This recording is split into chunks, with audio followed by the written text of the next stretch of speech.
Huo ni moto, huo ni moto, huo ni moto, huo ni moto, huo ni moto, huo ni moto, naongeza moto. Mchungaji Erasto Vedasto wa kanisa la TAG Uponyaji Usariva anawakaribisha watu wote kwenye ibada maalum ya shukurani na shuhuda za matendo makuu ya Yesu. Ibada hii itafanyika siku ya Jumamosi tarehe 1 mwezi wa 8 2026 kuanzia saa 4 asubuhi mpaka saa 7 mchana katika kanisa la TAG Uponyaji Usariva. Hii ni ibada ya kipekee ambayo watu wengi watatoa shuhuda zao kwa jinsi Mungu alivyowatendea kupitia mchungaji Erasto Vedasto. Wao wanasema unakufa, sisi tunasema unaishi. Nasema unaishi kwa neno la Bwana.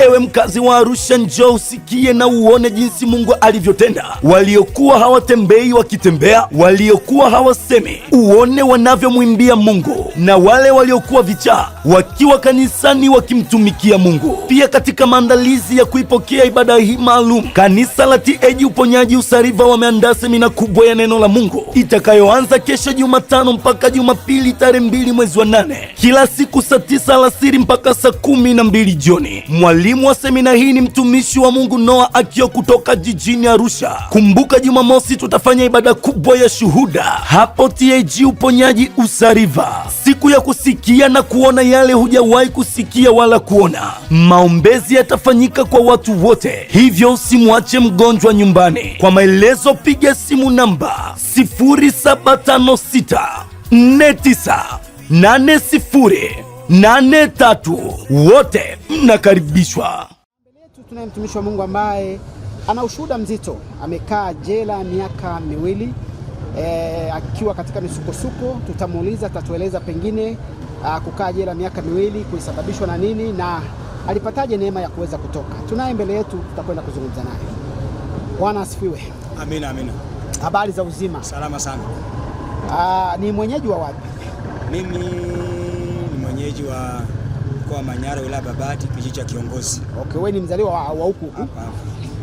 Tuanze sasa, tufahamu ushuhuda wako, tukutambue kwa majina yako, alafu tupate hicho kisa ambacho ulikipata katika maisha yako. Karibu. Asante. Kwa majina naitwa Michael Warai Tuwai. Mimi ni mzaliwa mkoa wa Manyara, wilaya Babati, kata Maisaka, kijiji cha Kiongozi.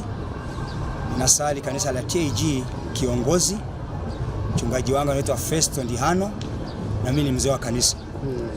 Basi na historia yangu kabla sijamwamini Yesu, sijaokoka, na historia ambayo wengi wamebadilika kupitia mimi. Nakumbuka niliingia Kenya mwaka wa 98 mwezi wa 5. Baada ya kuingia kule Kenya nikafanya kazi, lakini baada ya muda nilikuwa na rafiki yangu ambaye tunakaa naye wa karibu sana. Basi kwa muda alinifuatilia, akaniambia, Michael, kuna kitu nataka niongee na wewe. Basi nikasema tukipata muda tutaongea. Tukakaa kwa muda kama mwezi moja hivi. Nikamwambia, Michael, wewe ni jamaa wangu, kuna kazi nataka tuongee ili tushirikiane pamoja. Nikamwambia, kazi gani? Anaitwa Tom. Nimemkuta ni Mkenya tu, nimemkuta kule. Nikamwambia, kazi gani? Akaniambia, ukitoka kazini uje nyumbani tuongee. Basi nikafika nyumbani kwake jioni, tukaongea. Bwana Michael, wewe ni jamaa wangu na mimi nikaona nikushirikishe mwenyewe, kama utakubali ama utakataa ni sawa. Kaambia, kazi gani? Kaambia, bwana, sisi tuko kwenye genge la uhalifu na mimi nimekuambia na kuamini wewe sababu ni mtu wangu. Hata nilipokuja mara ya kwanza nilikuta yeye ndio mtu wa kwanza kunikaribisha. Kaambia, bwana, mimi tuna watu, tuko watu 6 walio bwana, tuna genge letu, na kama utaacha ile kazi utapata huko utapata pesa nzuri, unaona hata maisha yetu. Akaniambia yote, tunatumia silaha, tuna 1 2 3. Kaambia, Tom, sasa hiyo kazi taweza mimi? Akasema, unaweza. Hata mimi nilikuwa kama hivyo, nikasema, lakini leo si unaona maisha yetu, nilikuwa naona maisha mazuri. Okay. Nikasema ngoja nifikirie. Nikaendelea na kazi, mwezi umeisha. Mwezi wa pili ananifuatilia tu. Ni yeye anatumwa na wenzake. Sikujua sababu na lengo lao, kumbe ameona mimi nafanya kazi kwenye magari, nauza magari pale soko wanalo wao. Okay. Kaambia, bana. Nikasema sawa tu. Mimi nimekubali. Kwa hiyo Akasema sasa njoo kwenye timu yetu tukae sasa na jamaa zangu, sio mimi na jamaa zangu. Kweli tukaenda tukakaa na wale majamaa pembeni na mji kabisa, pembeni kabisa. Tukakaa tukaongea. Bwana, kuna 1 2 3. Nikakubali, nikasema sawa wazee. Mimi nimekubali na ile kazi mitaacha, kama mnataka ile mali pale, hamna shida. Kiwango waniambia utapata 1 2 3. Haya sawa. Kakubaliana nao. Tukapanga siku sasa. Ili waje sasa mimi niwapigie simu waje. Kaja siku ambayo wale matajiri wameenda ng'ambo. Wakaenda ng'ambo, sasa mimi nifanya kazi wa pale. Nikapanda wakaja saa 7. Kabidi tutoe funguo za magari. Tukachukua gari 3 aina RAV4 ambazo zimetoka RAV4 fulani hapa. RAV4 zimetoka. Tukachukua gari la kwanza likatoka, la pili likatoka, la tatu mimi nikatoka nao sasa. Tukaondoka mpaka Nairobi. Kabla kufika Nairobi, gari la kwanza likafika Nairobi, la pili likagongana njiani na Muhindi. Sisi gari la tatu, mimi nimepanda gari la tatu la nyuma, likagongana na Muhindi. Sasa tunakuja tunakuta jamaa amesimama pale na gari. Kaambia vipi? Akasema tumegongana na Muhindi bwana. Muhindi Wahindi yeye na mke wake. Akasema namna gani? Kaambia sasa mnangoja gari la nini? Twendeni sasa, pandala gari twendeni, achelo gari. Kabidi tukaondoka, tukachukua wale wenzetu wale tukaondoka. Tukamwacha Muhindi ile gari lao na ile zilizogongana ambazo tulichukua tukaliacha hapo. Tukaingia Nairobi. Tukafanikiwa magari mawili. Hizo zikaenda. Sisi tukabaki Nairobi. Baada ya siku kadhaa ile tukio limepita tayari. Baada ya siku kadhaa nikaona naenda sasa baa kunywa. Muda mchana tu. Kakuta jamaa yangu sasa. Kamba Mike wasi unatembea. Labda nikusikishi, wakati mnafanya hilo tukio la kuchukua hayo magari, mabosi wako hawakuwepo? Wameenda Marekani. Okay. Wameenda Marekani. Tupate mwanya sasa. Maana tuliogopa kwenda kwa sababu mzee naye alikuwa na bunduki. Unajua anaye bunduki. Mbega alikuwa polisi. Hata wale jamaa zangu wasema hapana, hatuwezi kuingia.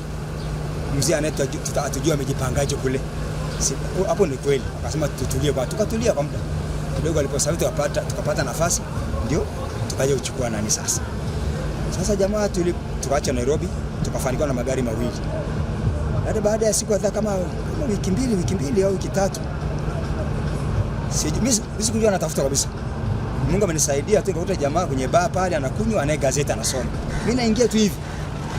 Nikamwambia Mike, unatafuta jamaa wangu. Unatembea mchana? Nikamwambia na nani? Na labda nauliziwa na mtu. Akaniambia unaona gazeti? Nikalisoma. Wanted person. Taarifa ziko hapa. Natafutwa. Pesa imetolewa na zawadi. Kabili nikate kile kipande, nikachukua nayo nyumbani.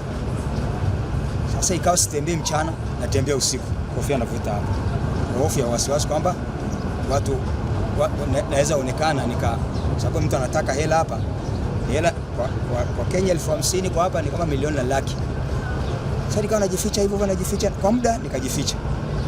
Jamaa kananiambia tutembee sasa, hamna shida, hii imeshapita miezi kadhaa sasa, kutafuta tena hakuna. Tukaondoka. Kama Michael tumepata deal ya wapi? Kuvamia petrol station. Tena tukaondoka pale tulipo, tukaondoka umbali kidogo. Tuna gari, sisi tuna gari 2. Hao jamaa wana taxi 2, gari ndogo taxi 2. Atende kwa miguu. Wana gari 2 taxi na mimi. Tukapanda gari. Tukaenda kwenye petrol station. Saa 7. Fika pale wa jamaa wamefunga milango. Sasa tutaingiaje sasa, jamaa wako ndani?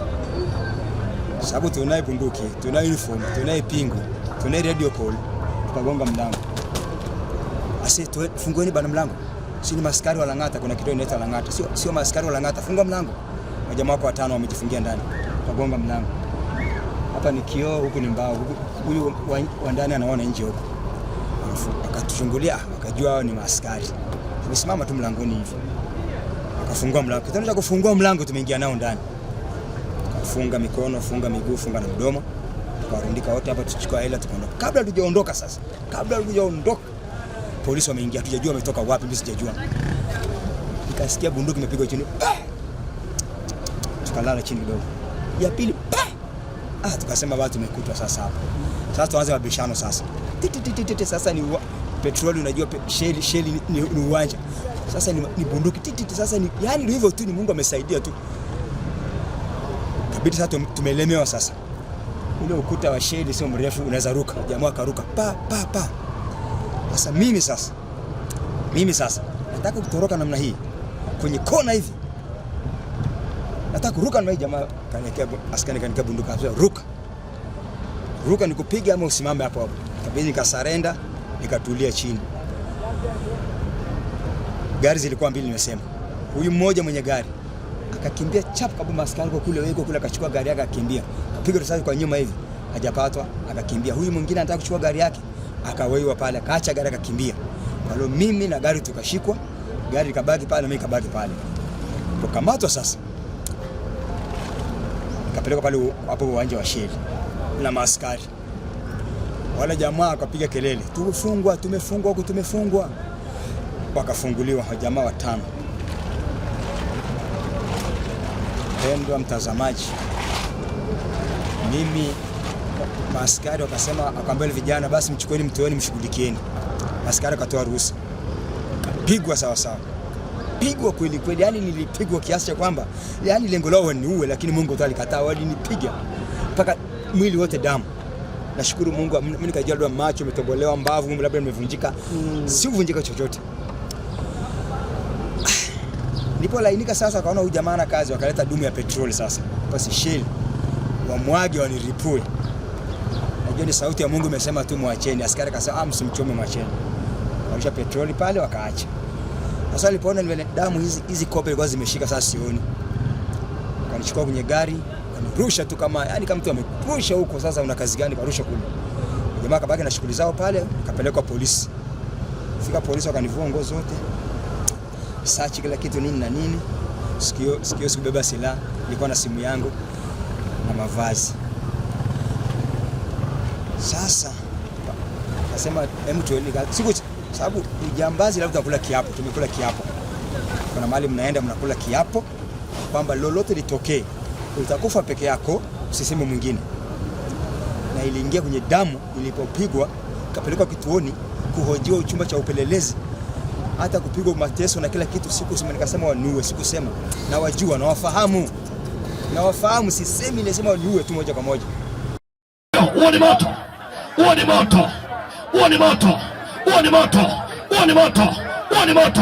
Na ungasa moto. Mchungaji Erasto Vedasto wa kanisa la TAG Uponyaji Usariva anawakaribisha watu wote kwenye ibada maalum ya shukurani na shuhuda za matendo makuu ya Yesu. Ibada hii itafanyika siku ya Jumamosi tarehe 1 mwezi wa 8 2026 kuanzia saa 4 asubuhi mpaka saa 7 mchana katika kanisa la TAG Uponyaji Usariva. Hii ni ibada ya kipekee ambayo watu wengi watatoa shuhuda zao kwa jinsi Mungu alivyowatendea kupitia mchungaji Erasto Vedasto. Wao wanasema unakufa, sisi tunasema unaishi. Nasema unaishi kwa neno la Bwana. Ewe mkazi wa Arusha, njoo usikie na uone jinsi Mungu alivyotenda. Waliokuwa hawatembei wakitembea, waliokuwa hawasemi uone wanavyomwimbia Mungu, na wale waliokuwa vichaa wakiwa kanisani wakimtumikia Mungu. Pia katika maandalizi ya kuipokea ibada hii maalum, kanisa la TAG Uponyaji Usariva wameandaa semina kubwa ya neno la Mungu itakayoanza kesho Jumatano mpaka Jumapili tarehe 2 mwezi wa 8, kila siku saa 9 alasiri mpaka saa 12 jioni. Mwalimu wa semina hii ni mtumishi wa Mungu Noah Akio kutoka jijini Arusha. Kumbuka Jumamosi tutafanya ibada kubwa ya shuhuda hapo TAG Uponyaji Usariva, siku ya kusikia na kuona yale hujawahi kusikia wala kuona. Maombezi yatafanyika kwa watu wote, hivyo usimwache mgonjwa nyumbani. Kwa maelezo piga simu namba 0756498083. Wote mnakaribishwa.